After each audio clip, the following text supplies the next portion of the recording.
پیش آیا۔ حضرت عائشہ اس سفر میں رسول اللہ صلی اللہ علیہ وسلم کے ساتھ تھی۔ اس وقت وہ ایک ہار پہنے ہوئے تھی جس کو انہوں نے اپنی بہن اسما سے عاریت کے طور پر لیا تھا۔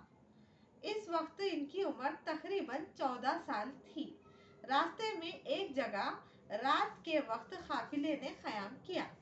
حضرت عائشہ ضرورت کے تحت پڑاؤ سے دور نکل گئی۔ فارغ ہو کر واپس آئی تو اچانک انہیں محسوس ہوا کہ ان کے گلے کا ہار کہیں گر گیا ہے۔ حضرت عائشہ کو اس کی پریشانی ہوئی۔ وہ ہار کو تلاش کرتے ہوئے دوبارہ اسی طرف چلی گئی جہاں سے آئی تھی۔ آخر کار ایک مقام پر ہار مل گیا۔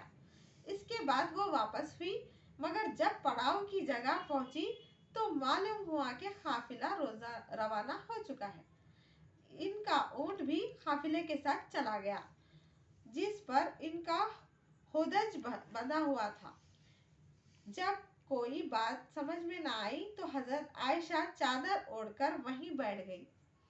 قدیم رواج کے مطابق ہر قافلے کے پیچھے ایک آدمی اس کی خبر گیری کے لیے چلا کرتا تھا تاکہ کسی کی کوئی چیز چھوٹ جائے یا اور کوئی ضرورت پیش آ جائے تو وہ اس کو پورا کر سکے۔ اس قافلے کے پیچھے جو صاحب چل رہے تھے ان کا نام صفوان بن معطل تھا۔ صبح کو جب وہ حسب قاعدہ پڑاؤ پر آئے تو انہوں نے دیکھا کہ وہاں ایک خاتون بیٹھی ہوئی ہے۔ انہوں نے سمجھ لیا کہ یہ حضرت عائشہ رضی اللہ تعالیٰ عنہا ہے۔ وہ ان کے قریب اپنا اونٹ لے آئے اور اونٹ کو بٹھا دیا۔ حضرت عائشہ خود سے اس پر سوار ہو گئی۔ اس کے بعد صفوان بن معطل نے اونٹ کو اٹھایا۔ حضرت عائشہ اونٹ کے اوپر تھی اور صفوان بن معطل اونٹ کی نکیل پکڑ کر آگے آگے چل رہے تھے۔ اس طرح چلتے ہوئے وہ دوپہر کے وقت قافلے سے مل گئے۔ مدینے کے منافقین جو رسول اللہ صلی اللہ علیہ وسلم اور آپ کے اصحاب کو بدنام کرنے کی کوشش میں لگے رہتے تھے، انہوں نے اس واقعے کو خوب استعمال کیا۔ عبداللہ بن ابی جو منافقین کا سردار تھا، اس نے جب حضرت عائشہ کو صفوان بن معطل کے ساتھ آتے ہوئے دیکھا تو لوگوں کے درمیان یہ مشہور کرنا شروع کر دیا کہ نعوذ باللہ، اب وہ پاک دامن نہیں رہی۔ منافقوں کے اس پروپیگنڈے کا اثر کچھ مسلمانوں پر بھی ہوا۔ وہ بھی وقتی طور پر اس میں ملوث ہو گئے۔ یہ واقعہ سراسر بے بنیاد تھا اور حضرت عائشہ مکمل طور پر بے قصور تھی، لیکن جب یہ بات پھیلی تو حضرت عائشہ فطری طور پر متاثر ہوئی، یہاں تک کہ بیمار پڑ گئی۔ رسول اللہ صلی اللہ علیہ وسلم نے فرمایا کہ اگر عائشہ پاک ہے تو خدا خود اس کی گواہی دے گا۔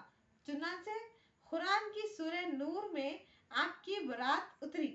اس کے بعد اس جھوٹے پروپیگنڈے کی فضا ختم ہو گئی۔ سورہ نور میں اس جھوٹ کی تردید کرتے ہوئے کئی اصولی احکام دیے گئے۔ اسی میں سے ایک حکم یہ ہے، جب تم لوگوں نے اس کو سنا تو مسلمان مردوں اور مسلمان عورتوں نے ایک دوسرے کی بابت نیک گمان کیوں نہ کیا اور کیوں نہ کہا کہ یہ کھلا ہوا بہتان ہے۔